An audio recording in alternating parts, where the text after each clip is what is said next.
it's time I went back and joined everyone in the small salon.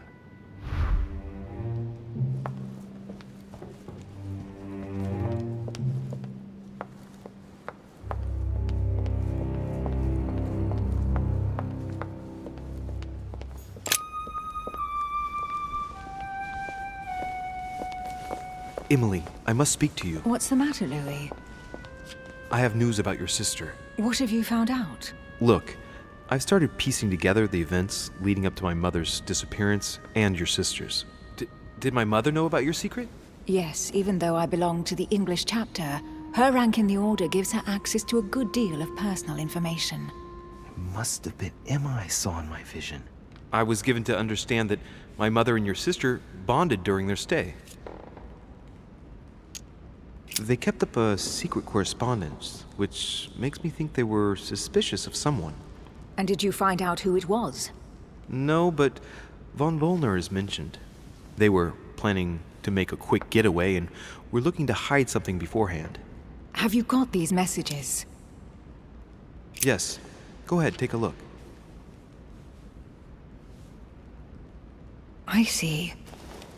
I must say, thanks for your honesty, Louis. Should I speak to her about my vision? If what I saw is true, she might want to take revenge. Emily, there's something else. Go on, then. It's about your sister. I don't know what happened exactly, but it's possible that my mother had a go at her. I know, Louis. I found out that same evening. Well, thanks for not trying to hide it. What? Why didn't you tell me? I didn't know if I could trust you. Now I know I can. It seems that your mother tricked Emma. She apparently asked her to hide an important book, so that even she wouldn't know where it was. And then she shot her like a dog to make sure no one would ever find it again.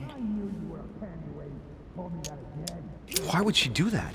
I don't know, Louis, but I'll find out. You can count on that. I'm sincerely sorry, Emily. Thank you, Louis. But you do realize your mother will have to accept the consequences of her acts. There must be an explanation, Emily. That's what we shall see. Come, Louis. They're waiting for us.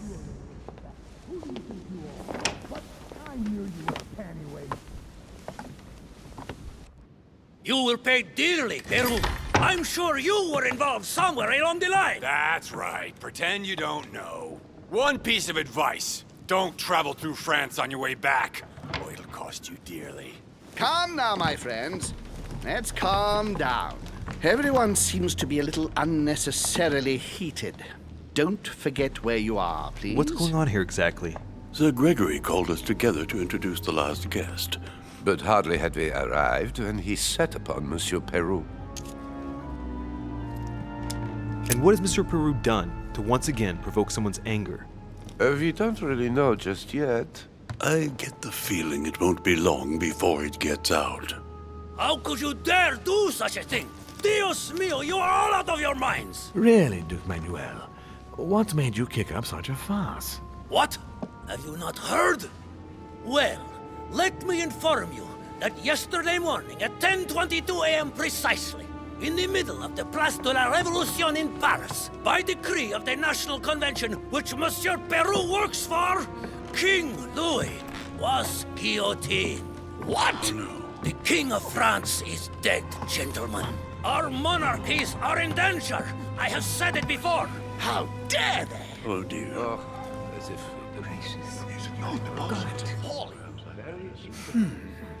Friends, let us calm down. Don't pretend to be surprised. He got a fair trial. Ridiculous! Bastard! He was sentenced to death by 361 votes to 360. You beheaded a king for one vote! Is that your democracy? What an obnoxious act. Until this, anything was possible. This political coup will have grave consequences. France is lost. Gentlemen, please. Let us take a step back a moment. In the name of holiness. He was the highest representative of God in France, Emily. If I remember rightly, what Mother told me one night King Louis was secretly also part of the Order. I wonder what impact his death will have on us. Sad news, sir.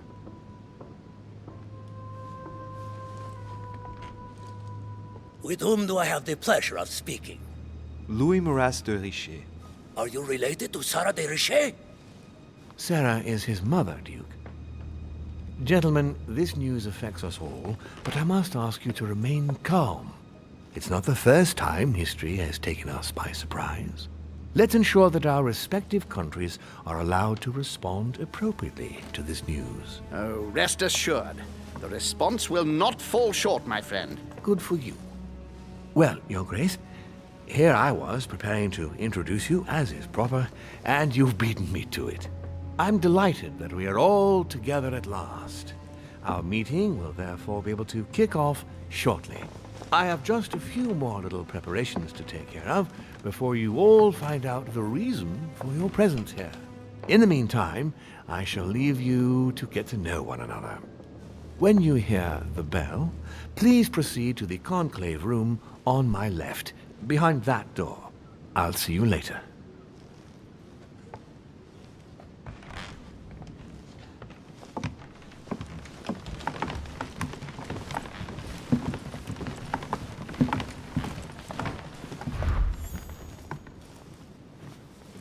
Could you spare a moment, please, sir? I'm glad you asked. I want to talk to you, too. Of course. I heard about your mother's disappearance. He looks concerned. I don't know why, but I doubt it's from sympathy alone. Well, let's see what he wants from me. Any news of her? Have you found her, maybe?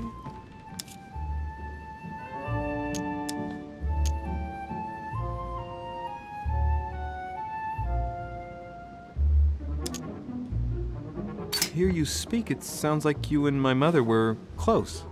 Let's say I hold your mother in high esteem, yes. We were even planning to work together. That's what he was getting at. Did she tell you about our arrangement?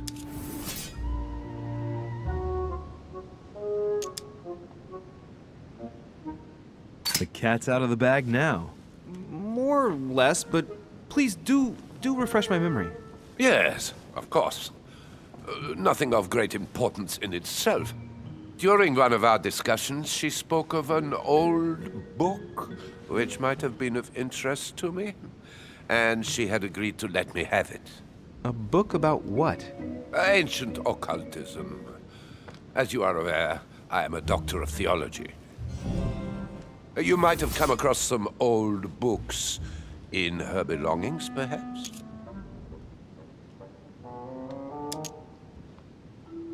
Indeed. My mother is never without her favorite book. Oh, a stroke of luck? I didn't think her original edition of Bougainville would be so captivating to you. No, indeed. The one I'm interested in is a very old book, with each chapter under lock and key. It has nothing to do with de Bougainville's book. Oh, right. I'm sorry, I don't know anything about that. Ah, well, too bad. You seem very upset. Is it so important to you, this book? Well, it's the search of a lifetime. What can I say? Every time I move closer to it, it seems to slip away at the last minute. I was very surprised to learn that your mother had it in her possession. I thought it was with a certain von Borchet in Paris. Do you know him?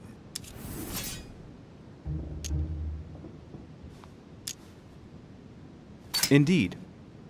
One of your close friends? No, not really, but we were close once.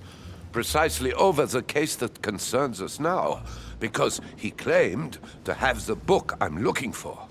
Another dishonest person. What can you say? Can't trust anyone these days, huh? No, you can't. I hope I've been able to satisfy your curiosity, Mr. von Wollner, and that you succeed in finding what you're looking for. Oh, and so do I. And now, what if you told me who you really are working for, instead of keeping up this pretense? I beg your pardon? We both know what you're looking for, von Volner. You're the one who von Burchard was planning to sell it to. For centuries, all those who have come into contact with the Al-Azif have bitterly regretted it, Monsieur de Richet. You are playing a dangerous game. Please know that I am working for someone who does not appreciate anyone poking around in his business. Let me guess. It's Sir Gregory. Correct. You ought to know then, he is not a man who likes to be duped. You are walking on thin ice, sir. You better go and check out the painting in Lord Mortimer's study.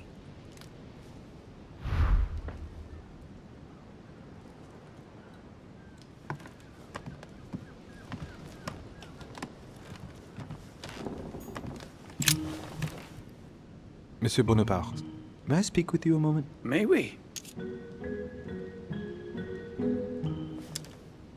Would you have any more information about the conference Lord Mortimer spoke of? Nothing at all. Mortimer is very committed to secrecy when it comes to his conferences. But given the presence of Monsieur Peru and ourselves, I think it must concern France to some extent. Otherwise, I doubt he would have invited 3 Frenchmen to his table, huh? What do you think of Duke Godoy?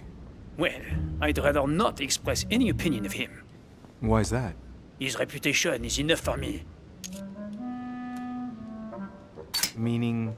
This gentleman enjoys people talking about him for too many reasons. His undeserved titles, more than 10 in just 4 years, and each one more prestigious than the one before. You don't think he deserves them? If I had seen him on the battlefield, there might be some doubt. But that is not the case. The Queen would rather not risk losing him, so she consoles him with awards and titles. So you don't have a very positive opinion? His coveting French Catalonia does not encourage me to have one. I understand your point of view. Well, I'll be leaving you now. Shall we meet up again later?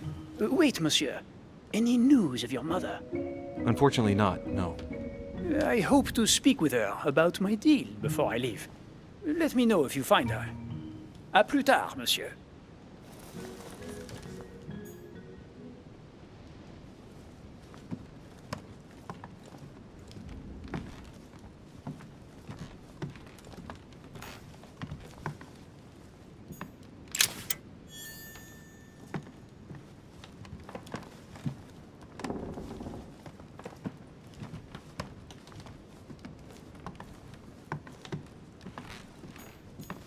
Hey, these look like pages taken from an ancient encyclopedia. Chronicles of the Amber Princes. As I recall, Dorkin was my favorite character.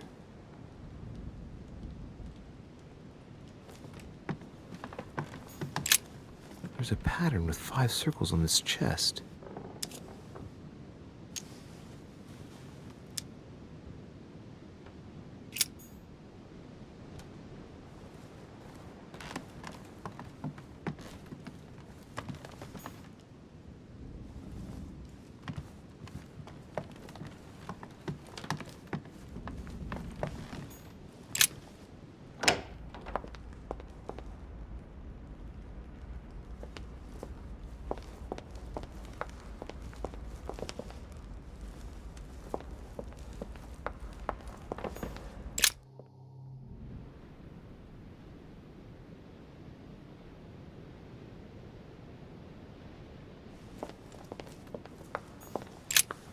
What do you want, Louis? What do you think of our last guest? Well, I never thought I would get the chance to meet that Hispanic Casanova in the flesh. His reputation is well known. The gentleman collects lovers, including, would you believe it, the Queen of Spain. The Queen of Spain likes to indiscreetly say, the King, Godoy, and myself make up the Holy Trinity. The people have appropriately renamed them the Goat, the Ruffian, and the Whore. I didn't see you being a mudslinger in your idle hours, I must say.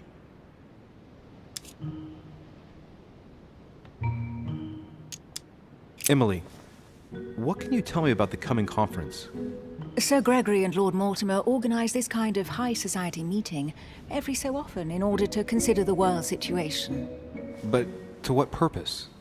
Well, by bringing together the most influential people from the dominant nations of the modern world, they allow the mighty to discuss matters with calm clarity. There are precedents of armistices being signed at the end of these talks, you know. Talking while holding a glass of brandy makes things easier. You'll see. You're leaving me? Unfortunately, I have things to do. Thank you again, madam.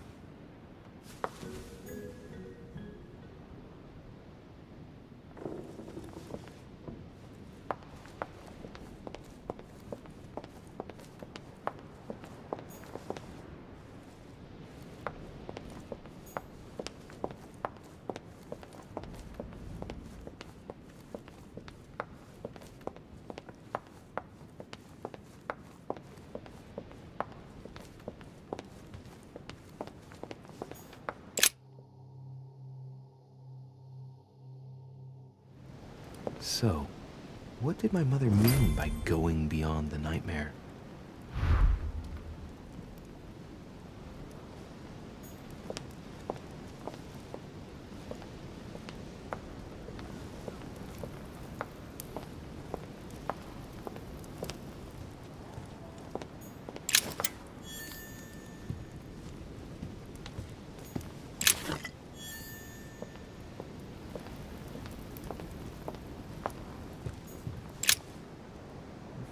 Which four-letter word could open this chest?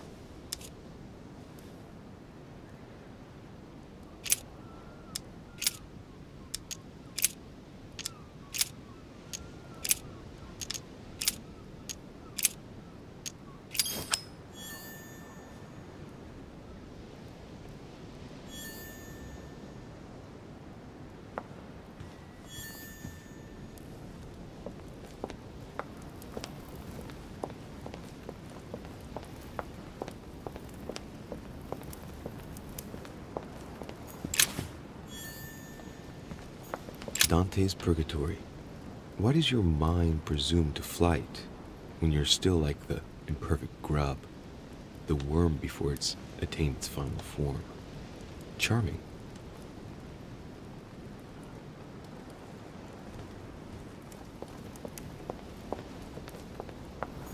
The Book of the Mortimer family. The Book of the Mortimer family.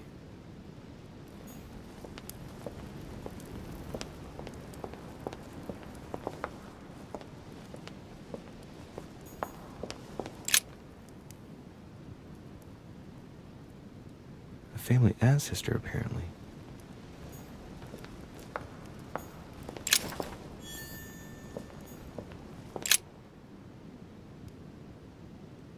A painting about a siege dated.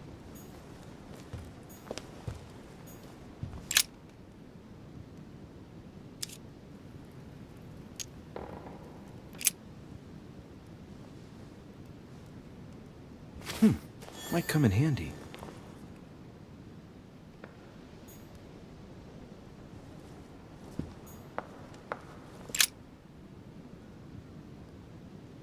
A painting about a siege dated.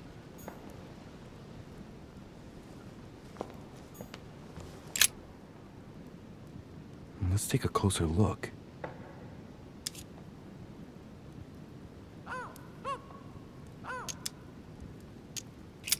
Dark chocolate beans. Very bitter. They're greatly prized in high society.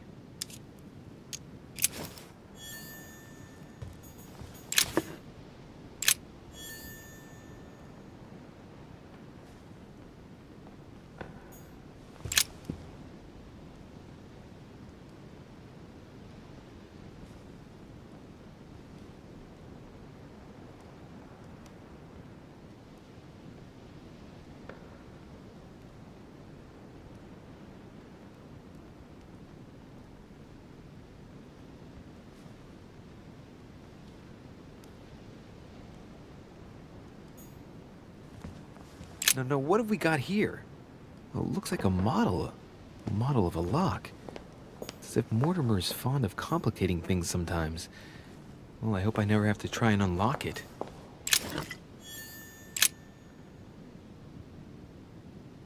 It looks like a war painting. Oh, it's dated.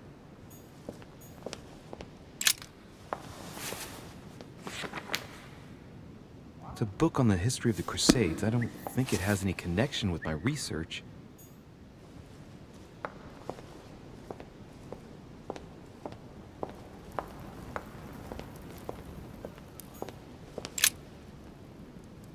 Le Coup de Lance by Paul Rubens.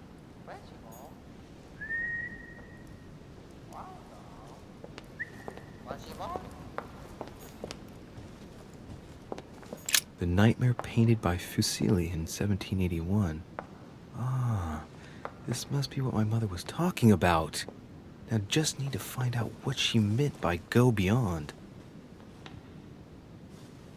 Hey, looks like it's mounted on rails on each side. It should lift up, I think. There must be a mechanism somewhere.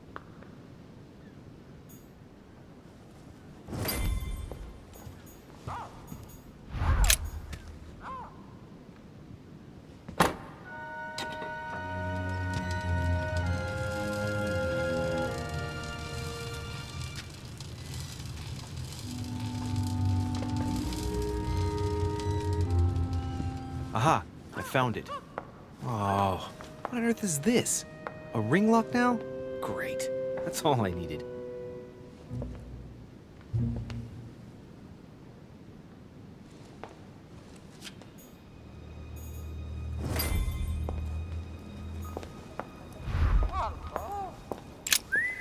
A myna bird.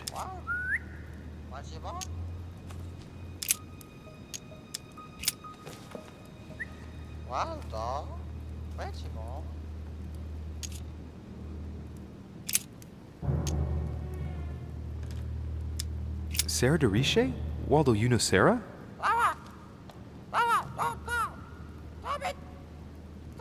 What? Repeat that, Waldo. Sarah? What about Sarah?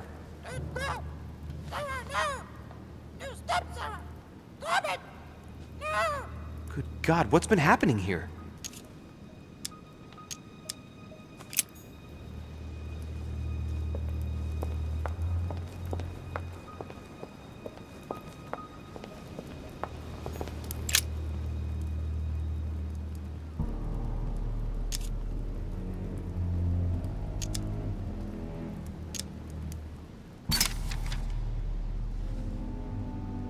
Many families kept documents of their history, but I've never seen anything like this before. Such regularity in writing them up through the generations for such a long time. First time I've ever seen that. Mortimer gives considerable importance to his origins. That's undeniable.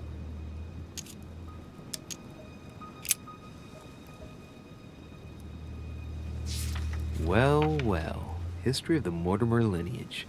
Looks like his ancestors have always sought to improve society and have had an open attitude towards the arts.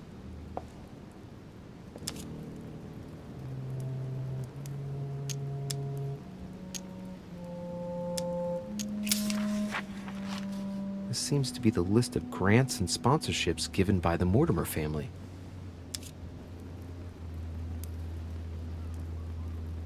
In 1645, the Mortimer family allocated a pension to be passed down the generations to the Nérac family from Bordeaux, ship owners and refiners from father to son, a family known for their expeditions to Africa and America.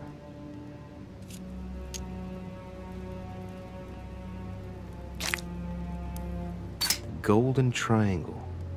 That means they got rich on the backs of African slaves. In 1489, the Mortimer family participates in the purchase of the Caravel Santa Clara from Juan Niño, shipowner, on behalf of Don Luis de la Cerda. The vessel will be renamed La Niña. La Niña, yes! That's one of the 3 caravels of the expedition of Christopher Columbus. It enabled him to discover the Americas. Well, you can certainly say that grandfather had a flair for business. In 1567, the Mortimer family financed the brickworks in Qinhongdao. in China fitted out with 51 furnaces 3.5 meters high, in guise of a protocol gift for Long King, the emperor of the Ming Dynasty.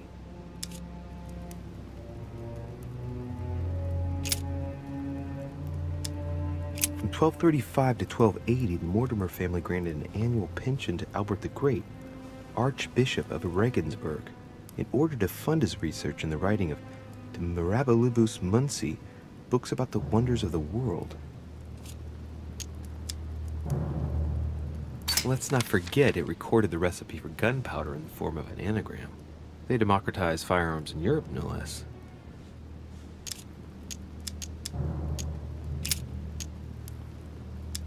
In 1550, the Mortimer family financed half of the construction of St. Basil's Cathedral in Moscow by way of protocol gift for Ivan IV Vasilievich, one of the most beautiful religious buildings ever built.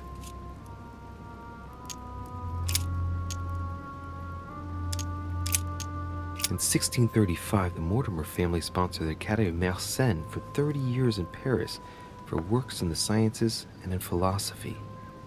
That was generous, but not entirely selfless when you think about Blaise Pascal, who developed the first calculating machine at the same time. In 1513, the Mortimers financed the expedition of Ponce de Leon to the New World.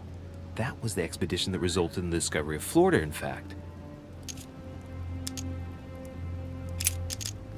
In 1772, Lord Mortimer made a donation of £112,000 to the attention of Achille Basmarin, major ship owner of Bordeaux, for the construction of a ship, the Clary.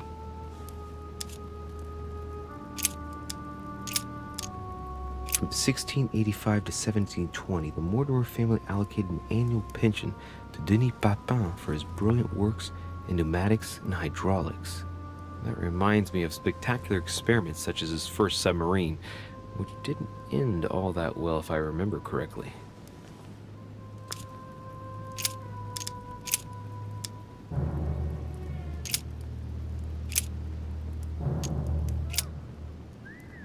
Oh, the family tree.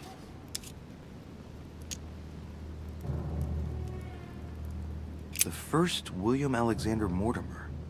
He was born in 1131 and distinguished himself during the Third Crusade, during which he rubbed shoulders with Richard the Lionheart. He showed outstanding bravery during the siege of Saint-Jean d'Acre.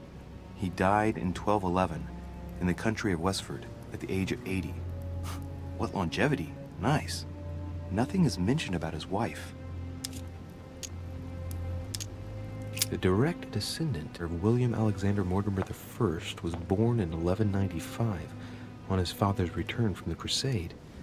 Only son, more discreet than his father, it states that he was widely traveled. He produced only one descendant, named William Michael Mortimer. He died in 1275. There's no chapter dedicated to his mother.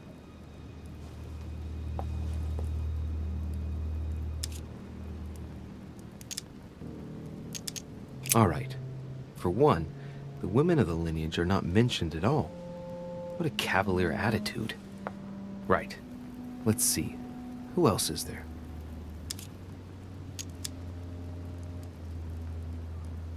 Only son, a descendant with a singular name. He also took a wife and had only one child, named William again. Another at random. William Mortimer again. Only son, him too. Born in 1573 and died in 1665. The Mortimers lived to a ripe old age, that's for sure. Discreet again. The summary states that he was an excellent merchant, and that towards the end of his life, he entered politics?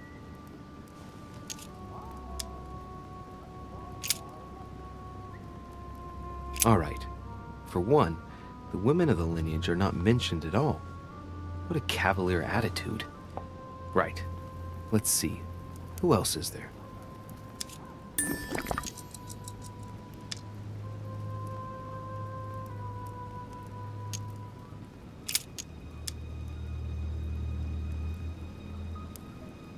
Let's see. All Mortimer's ancestors are called William something Mortimer. That happens a lot in noble families, but here it's systematic. Not a single generation ever breaks the custom. Looks like this family is very attached to their principles. Lord William Alexander Mortimer. Lover of the arts and the sciences, he took up politics at an early age. After rapidly becoming influential, he decides to retire from public life in order to organize conferences reserved for the elite with the aim of finding answers to world problems. Blah, blah, blah. He's also an only son, and the book doesn't mention any known descendant.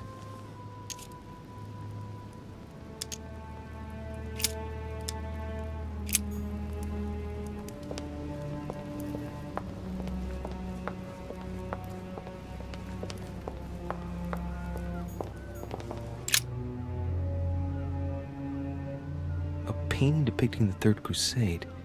It's titled Winter Before the Fall of Saint-Jean d'Acre. The Siege of Saint-Jean d'Acre was a major conflict during the Third Crusade.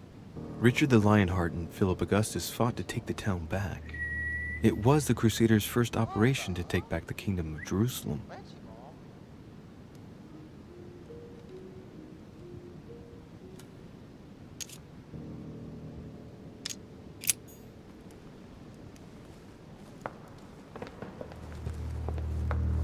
Painting isn't finished, and it looks like Mortimer probably did it. Not bad, but you can't exactly say it's been done in the style of the period. Hey, there are two dates on this painting. 1154 AD and 5154 AL.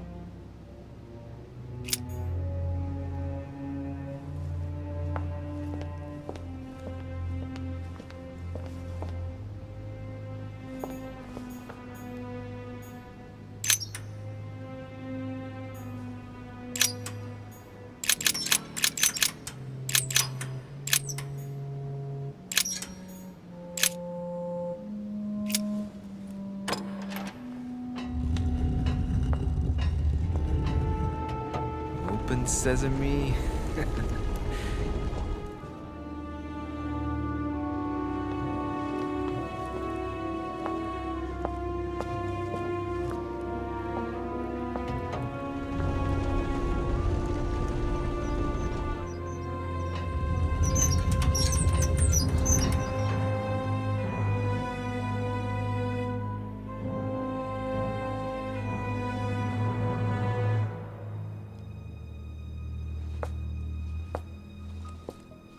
Let's see what you've been hiding, Lord Mortimer.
It shows the forces present in Africa.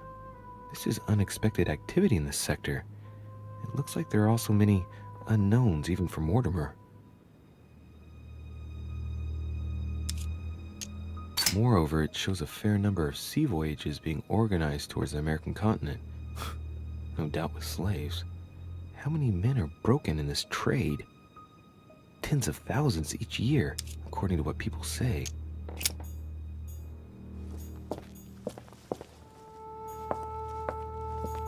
Weakness of the Human Psyche by Guillaume Tremor.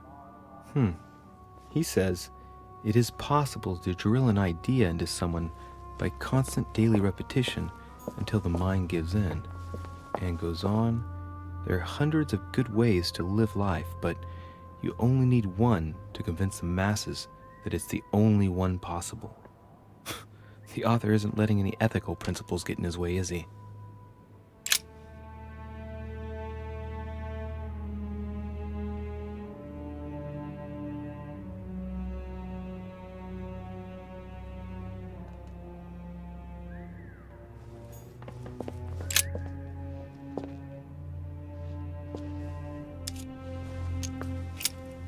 This shows the forces present in America.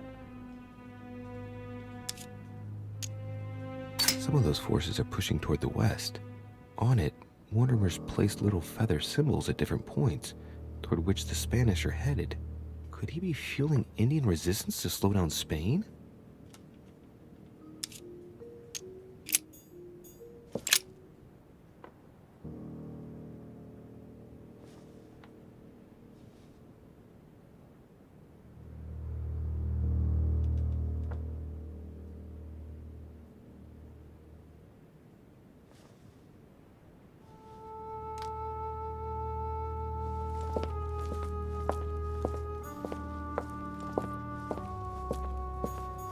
Golden elixir.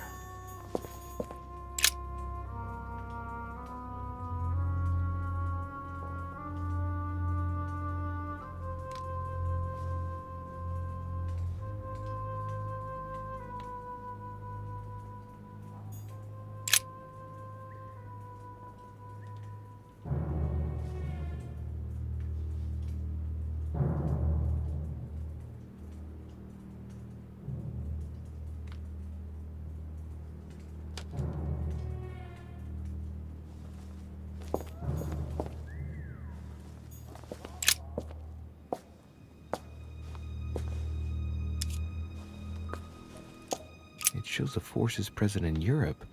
It's clear that France is surrounded by her enemies. However, a large number has been underlined in bold. 26 million. I know what it is. It's an estimation of my country's population. All our neighbors have far fewer inhabitants. It looks like a campaign is being prepared in France in favor of Italy. Could Mortimer have decided to finance a war?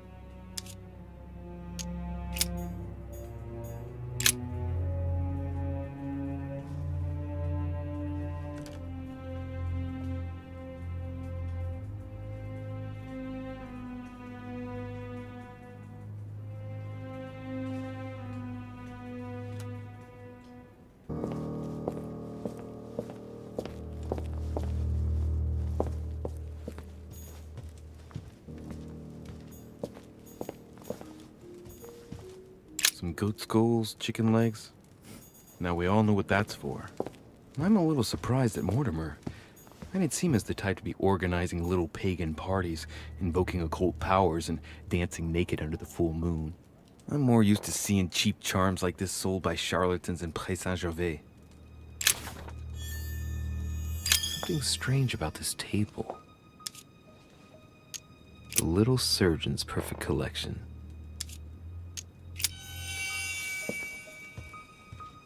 Preservation using formaldehyde. Just as disgusting as ever.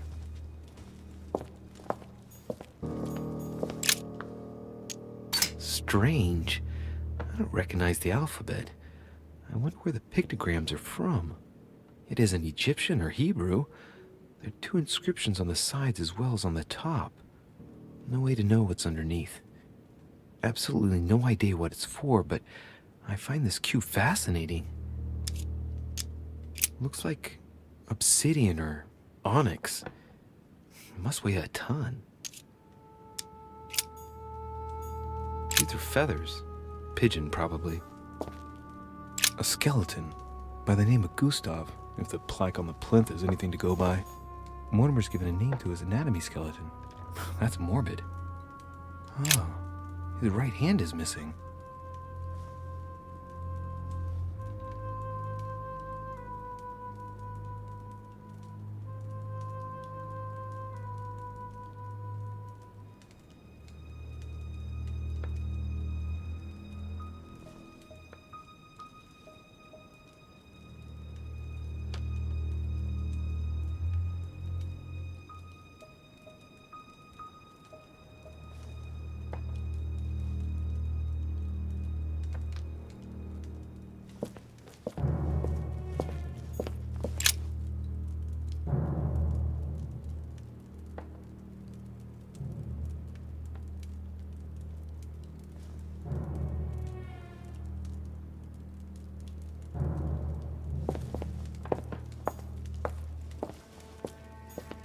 That must be for writing the homing pigeon messages.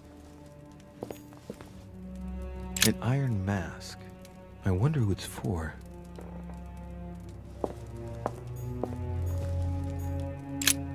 Look, a pack of tarot cards. Has he been reading the cards? Mortimer? That would surprise me.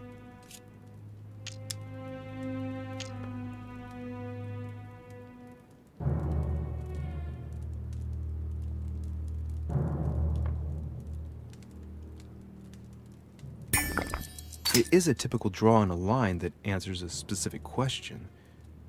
To the left, temperance, that announces a reward for one who patiently waits before taking any action. And in the middle, the chariot, which symbolizes triumph and business success. To the right, the emperor evokes a future full of power and stability.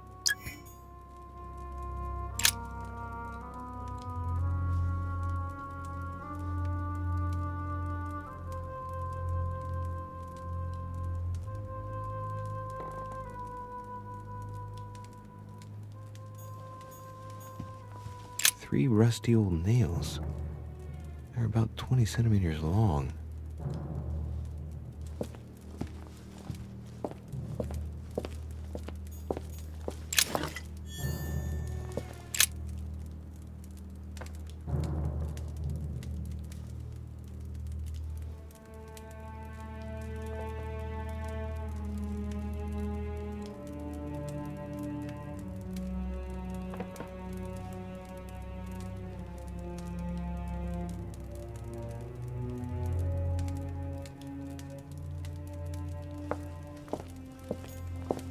Am I seeing things, or is that an actual von Leeuwenhoek microscope? Incredible. Mortimer really is at the cutting edge of science. Even at the Order, it took us ages to get one of those.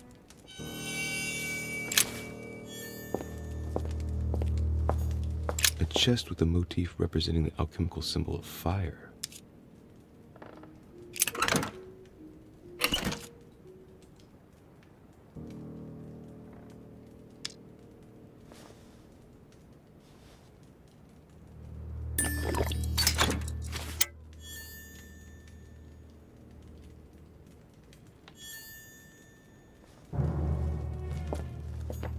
Honey, I couldn't have hoped for better.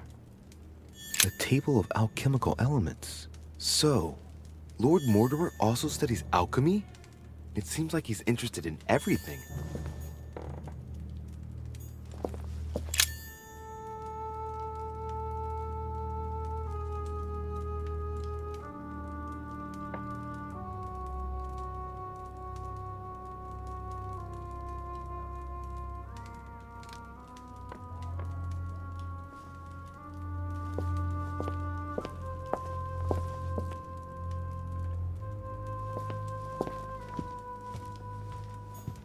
Something strange about this table. What kind of experiments does Mortimer carry out here?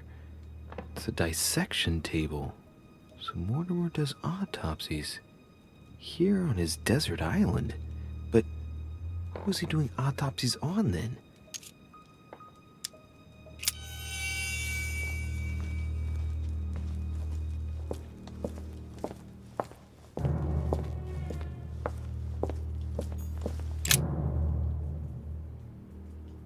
This is my mother's writing.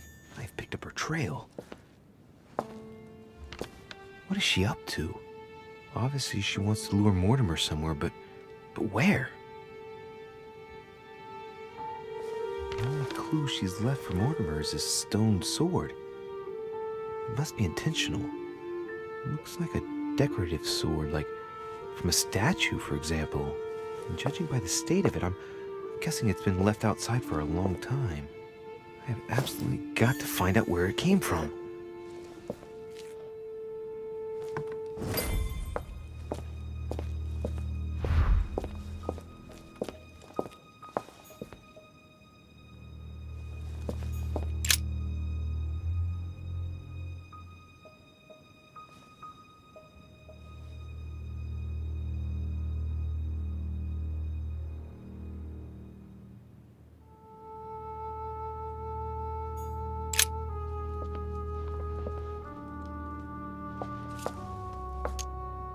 fine-looking map of the Orient, indeed.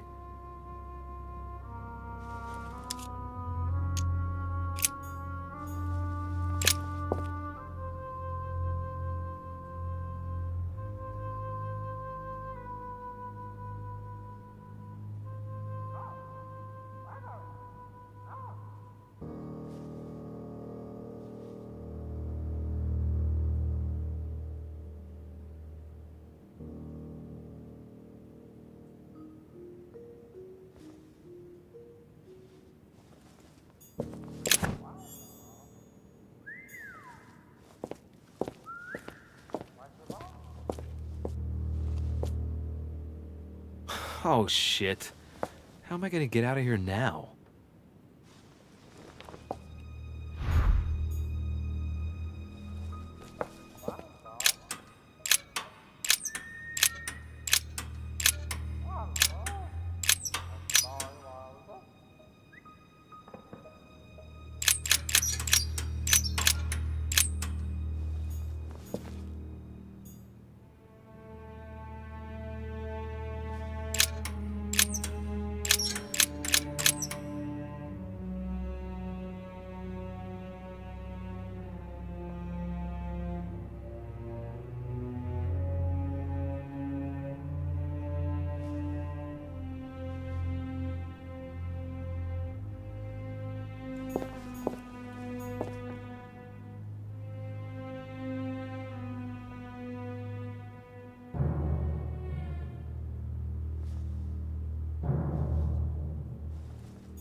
This looks like the same mechanism as the one on the other side.